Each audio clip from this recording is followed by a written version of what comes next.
un jour où, pour des rares fois, les commissions d'enquête qui ont été initiées dans ce pays rendent compte des conclusions des enquêtes qui ont été menées. Deuxièmement, un jour rare, parce que c'est un jour pendant lequel nous allons démontrer à la face du monde que nous avons toujours été victimes du colportage, de la manipulation et de la mauvaise foi des organisations qui s'appellent les défenses des droits de l'homme, qui s'appellent Nations Unies,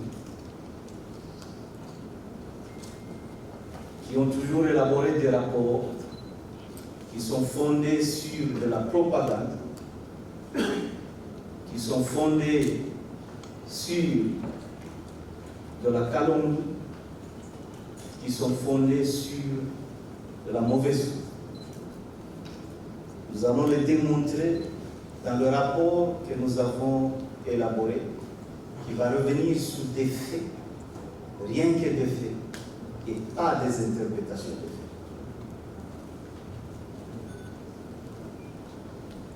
Aujourd'hui, j'ai l'honneur de vous présenter ce qui nous accompagne.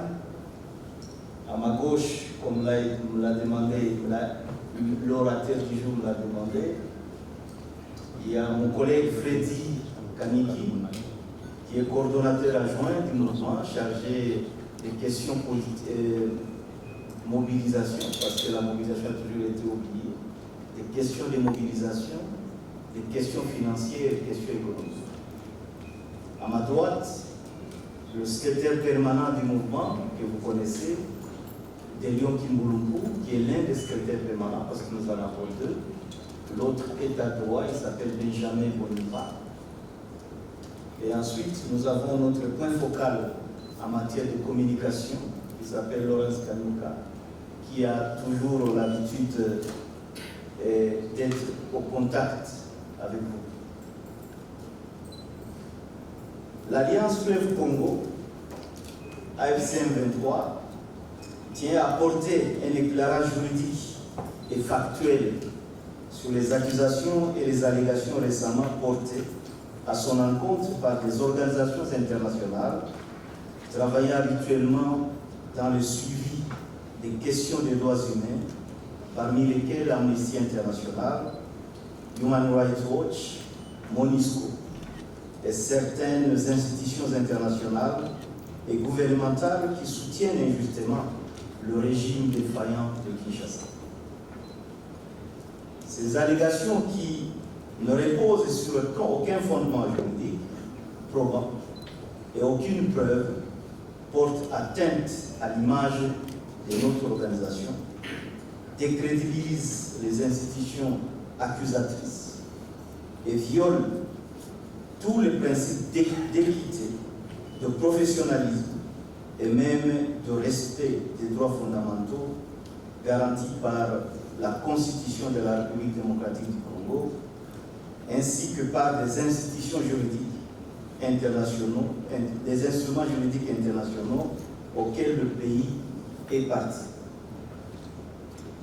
Le mouvement Alliance Fleuve Congo est une révolution constitutionnelle trouvant son fondement dans les articles 64, alinéas 1er et 66 de la Constitution qui dispose, respectivement, tout Congolais a le devoir de faire échec à tout individu ou groupe d'individus qui prend le pouvoir par la force ou qui l'exerce en violation des dispositions de la présente Constitution.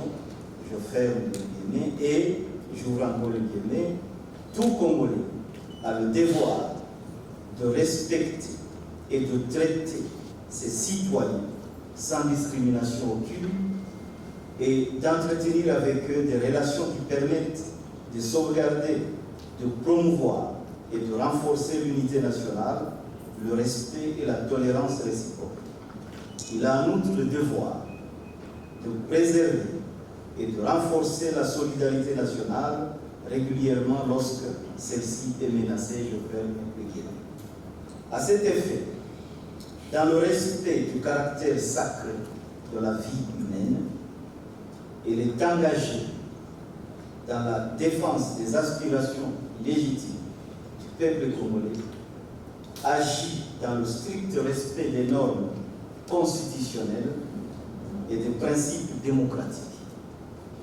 Toute tentative de criminalisation de son action, sans preuve tangible, constitue une violation des droits politiques et des libertés fondamentales consacrées par la Constitution et les lois de la République. Dès lors, nous appelons à un débat fondé sur des éléments vérifiables et à une analyse impartiale des faits afin d'éviter toute instrumentalisation du droit à des fins de disqualification politique. Nous souhaitons apporter des précisions factuelles et juridiques afin de dissiper toute ambiguïté. Notre méthodologie de vérification des faits a consisté à collecter des données, les analyser ou des analyses documentaires, également la triangulation des sources et l'expertise médicale. Voilà, mesdames et messieurs, le travail que nous allons vous présenter tout à l'heure et je vais insister sur le fait que nous avons tout fait pour éviter la polémique. Nous sommes entrés dans les faits. Nous avons confronté les faits.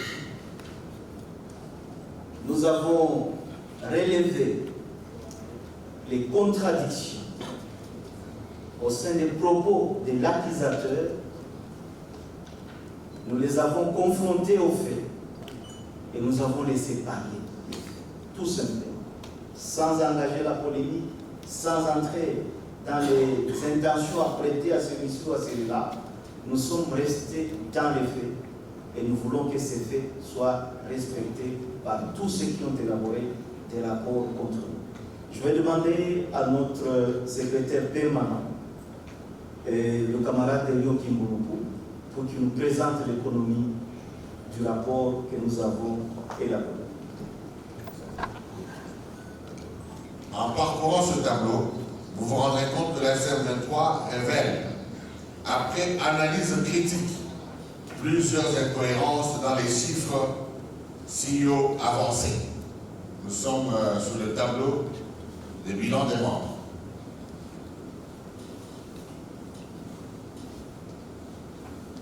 De la disparité des sources, l'OMS avait initialement rapporté un bilan de 700 morts et 2800 blessés selon les informations captées le 31 janvier 2025 sur la chaîne de télévision TV5.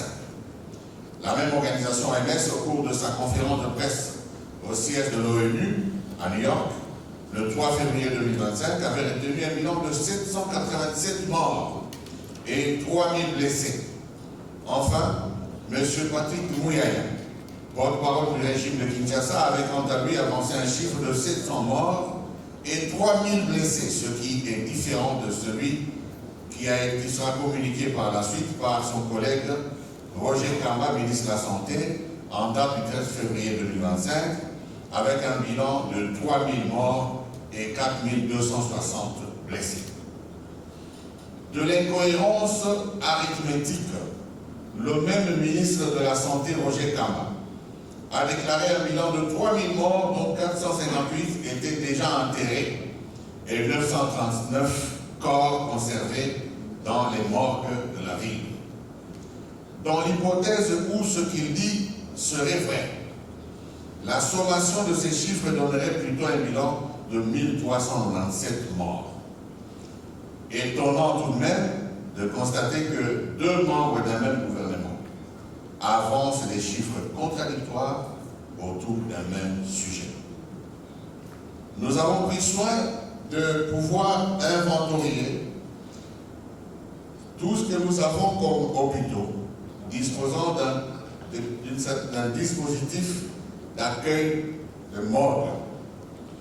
Et à Goma, nous avons répertorié 6 morgues. La première est de CBK-Ndosho avec une capacité de 6 corps. Deuxième morgue, l'hôpital provincial de Nord-Kivu, 250 corps.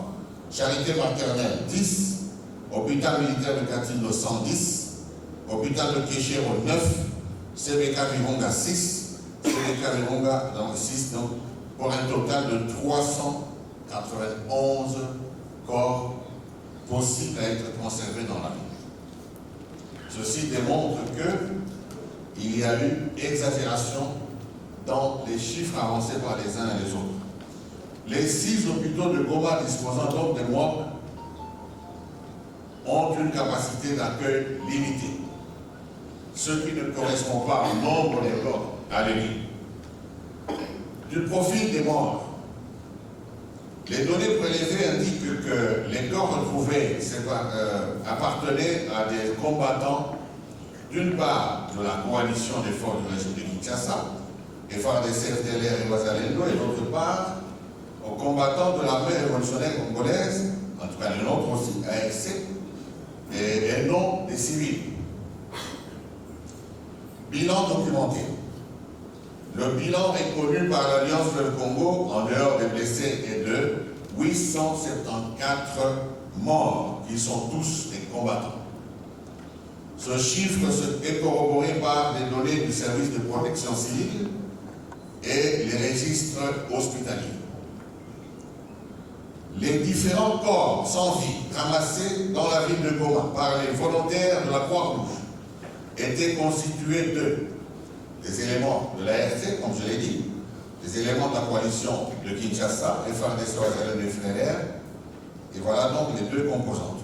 Toutefois, nous relevons que ces corps, parmi ces corps, il y avait également des corps longtemps conservés et abandonnés par le régime de Kinshasa, qui ont été trouvés dans la morgue de l'hôpital militaire de Katindo. Et ces corps avaient été enterrés à la même occasion par souci d'assainissement et de prévention des épidémies.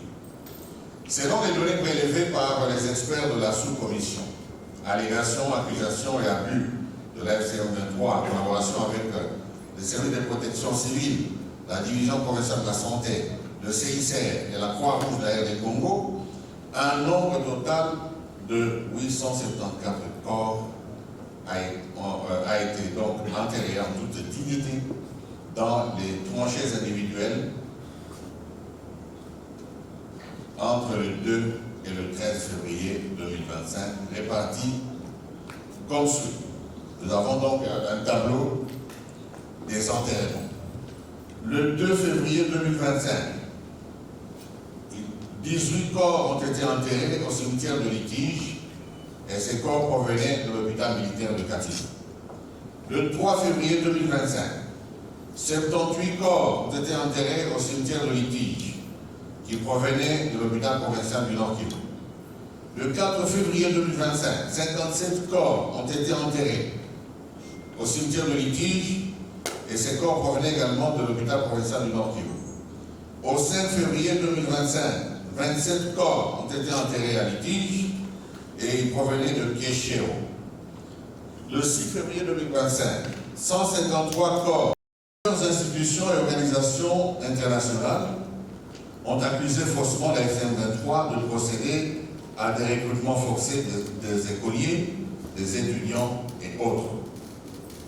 En date du 18 février 2025, l'opinion tant nationale qu'internationale a été choquée par des vidéos devenues virales sur la toile, alertant sur un prétendu recrutement forcé des écoliers par nos troupes, créant ainsi la panique dans certaines écoles de la ville du Goma. Venu à la rescousse des enfants en détresse, l'arrivée de nos troupes de l'AFCM23 a été interprétée, à tort, comme l'aboutissement de cette tendance. après investigation menée sur les lieux, il a été découvert que cette propagation de faux bruits était un scénario monté de toutes pièces par un groupe de jeunes enseignants, soudoyés par des turiféraires du régime de Kinshasa, dans le but de ternir l'image de notre organisation. En conclusion, l'AFCM 23 organise un recrutement sur base du principe de volontariat dans le respect de son code de bonne conduite, des lois de la République, de la Constitution et des instruments juridiques internationaux.